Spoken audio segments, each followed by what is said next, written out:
ସୁଦୂରରୁ ସଦର ଅପହଞ୍ଚ ଅଞ୍ଚଳର ସ୍ୱର ଉତ୍ସବ ମହୋତ୍ସବ ସଭା ସମିତି ସମାରୋହ ପ୍ରଗତି ଦୁର୍ଗତି ଏବଂ ସଂଗତିର ଅଭିବ୍ୟକ୍ତିକୁ ନେଇ ଆଞ୍ଚଳିକ ସମ୍ବାଦ ବିଭାଗ ପକ୍ଷରୁ ପ୍ରସ୍ତୁତ କରୁଛୁ ଜିଲ୍ଲା ହାଲଚାଲ।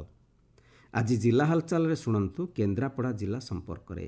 ତଥ୍ୟ ଦେଇଛନ୍ତି ଆମ କେନ୍ଦ୍ରାପଡ଼ା ସମ୍ବାଦଦାତା ନିହାର ରଞ୍ଜନ ସାହୁ ଓ ଉପସ୍ଥାପନାରେ ମୁଁ ସୁଭାଷ ଚନ୍ଦ୍ର ଶତପଥୀ। କେନ୍ଦ୍ରାପଡ଼ା ଜିଲ୍ଲାରେ ଉଭୟ କେନ୍ଦ୍ର ଓ ରାଜ୍ୟ ସରକାରଙ୍କ ବିଭିନ୍ନ ଯୋଜନାକୁ ତ୍ୱରାନ୍ୱିତ କରିବା ପାଇଁ ଜିଲ୍ଲା ପ୍ରଶାସନ ପକ୍ଷରୁ ବ୍ୟାପକ ପଦକ୍ଷେପ ଗ୍ରହଣ କରାଯାଉଛି। କେନ୍ଦ୍ରାପଡ଼ା ଜିଲ୍ଲାରେ ନୂଆବର୍ଷ 2026ରେ ବିଭିନ୍ନ କାର୍ଯ୍ୟକ୍ରମକୁ କିପରି ସଫଳ କରାଯିବ ସେ ନେଇ ଜିଲ୍ଲା ପ୍ରଶାସନ ସ୍ୱତନ୍ତ୍ର ଯୋଜନା ପ୍ରସ୍ତୁତ କରିଛି। ଜିଲ୍ଲାରେ ସ୍ୱାସ୍ଥ୍ୟ ବିଭାଗ ଭିତ୍ତିଭୂମିକୁ ଅଧିକ କ୍ରିୟାଶୀଳ କରିବା, ଆଧ୍ୟାତ୍ମିକ ପର୍ଯ୍ୟଟନସ୍ଥଳୀ ଶ୍ରୀ ବଳଦେବଜୀଉ ମନ୍ଦିରର ସୌନ୍ଦର୍ଯ୍ୟକରଣ, ଗ୍ରାମାଞ୍ଚଳରେ କ୍ରୀଡ଼ା ପ୍ରତିଭା ଅନ୍ୱେଷଣକୁ କ୍ରିୟାଶୀଳ କରିବା ନିମନ୍ତେ ପ୍ରତି ବ୍ଲକରେ ଷ୍ଟାଡିୟମ ନିର୍ମାଣ, ପ୍ରାଣୀ ସମ୍ପଦର ବିକାଶ ପାଇଁ ଗୋଶାଳା ନିର୍ମାଣ, ଏମ୍ଏସ୍ଏମ୍ଇ ପାର୍କ ନିର୍ମାଣ, ଜିଲ୍ଲାବାସୀଙ୍କ ବିଭିନ୍ନ ସମସ୍ୟାର ସମାଧାନ ପାଇଁ ଜନଶୁଣାଣି କାର୍ଯ୍ୟକ୍ରମକୁ ଗୁରୁତ୍ୱ ପ୍ରଦାନ ପରି ବିଭିନ୍ନ ପଦକ୍ଷେପ ଗ୍ରହଣ କରାଯିବ ବୋଲି କେନ୍ଦ୍ରାପଡ଼ା ଜିଲ୍ଲାପାଳ ରଘୁରାମ ଆର୍ ଆୟାର ସୂଚନା ଦେଇଛନ୍ତି। କେନ୍ଦ୍ରାପଡ଼ା ଡିଷ୍ଟ୍ରିକ୍ଟ ହସ୍ପିଟାଲରେ 1 ଜାନୁଆରୀ ଠାରୁ 70ଟି ବେଡ୍ ଆଡ୍ କରାଯାଇଛି। ଆଗକୁ ଆଉ 30 ବେଡ୍ ଆଡ୍ କରାଇବାର ପ୍ରପୋଜାଲ ଅଛି। ଏବେ 200 ବେଡ୍ ଥିଲା, ତାକୁ ଆମେ 270ଟି ବେଡ୍ ଏବେ କରାଯାଇଛି। ଏହି ବର୍ଷରେ ବଳଦେବଜୀଉ ମନ୍ଦିରର ବ୍ୟୁଟିଫିକେସନ ପ୍ରୋଜେକ୍ଟ ହାତକୁ ନେବାର ଯୋଜନା ଅଛି। ତା ଛଡ଼ା ଭିତରକନିକାର ଇକୋ ଟୁରିଜମ ପ୍ରୋଜେକ୍ଟସ୍ ଅଛି। ପ୍ରପୋଜାଲ୍ସରେ ଏଭିକ୍ସନ୍ସ ଗୁଡ଼ା ହେଇଯାଇଛି, ତେଣୁ ସେଇଟା ବି ଆଗକୁ କାମ ହେବ। କେନ୍ଦ୍ରାପଡ଼ା ମ୍ୟୁନିସିପାଲିଟି ଏରିଆରେ ଅଡିଟୋରିୟମ୍ ଗୋଟେ କରିବାର ଯୋଜନା ଅଛି ଏବଂ ସୁଇମିଂ ପୁଲ୍ର ପ୍ରପୋଜାଲ ବି ଗଭର୍ଣ୍ଣମେଣ୍ଟକୁ ସବମିଟ୍ କରାଯାଇଛି।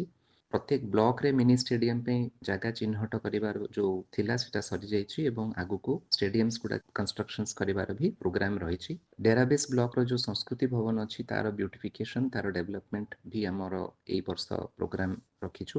ପଟ୍ଟାମୁଣ୍ଡାଇ ମ୍ୟୁନିସିପାଲିଟିରେ ଗୋଟେ ଗୋଶାଳା କରିବା ପାଇଁ ଜାଗା ଆପ୍ରୁଭାଲ ହେଇଛି ଏବଂ ତାକୁ ବି ଆଗାମୀ 2-3 ମାସ ଭିତରେ ଆଶା କରିବୁ ଗୋଶାଳାଟା ଫଙ୍କସନାଲ ହେବ। ବଡ଼ପାଲରେ ଗୋଟେ ଟ୍ରକ୍ ଟର୍ମିନାଲ ନିର୍ମାଣ ଚାଲିଛି, ଲାଷ୍ଟ ଫେଜ୍ରେ ଅଛି। ଏଇଟା ବି ଫଙ୍କସନାଲ ହେଇପାରେ ଏଇ 2-3 ମାସ ଭିତରେ। ଆରଟିଓଙ୍କ ଦ୍ୱାରା ଯେଉଁ ସ୍ୱୟଂଚାଳିତ ଫିଟନେସ୍ ଏବଂ ଡ୍ରାଇଭିଂ ପରୀକ୍ଷଣ କେନ୍ଦ୍ର ସେଇଟା ବି ଫଙ୍କସନାଲ ହେଇଯିବ ଖୁବ୍ ଶୀଘ୍ର।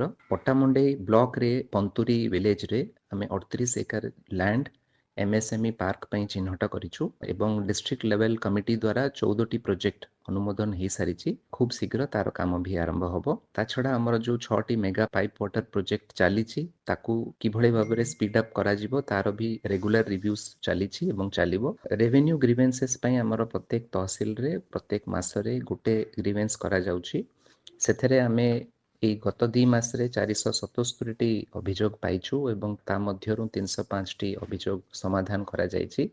ଏଇଟା ବି ପ୍ରତ୍ୟେକ ମାସର ଆମର ସିନିୟର ଅଫିସର ଦ୍ୱାରା ଚାଲୁ ରହିବ।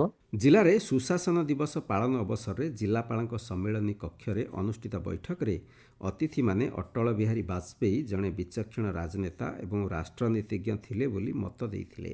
ବାଜପେୟୀଙ୍କ ଅମଳରେ ଆରମ୍ଭ ହୋଇଥିବା ପ୍ରଧାନମନ୍ତ୍ରୀ ଗ୍ରାମ ସଡ଼କ ଯୋଜନା, ସ୍ୱର୍ଣ୍ଣ ଚତୁର୍ଭୁଜ ପ୍ରକଳ୍ପ, ସମଗ୍ର ଶିକ୍ଷା ଅଭିଯାନ, ପୋଖରାନରେ ପରମାଣୁ ପରୀକ୍ଷଣ ଇତ୍ୟାଦିର ଅବତାରଣା କରିଥିଲେ।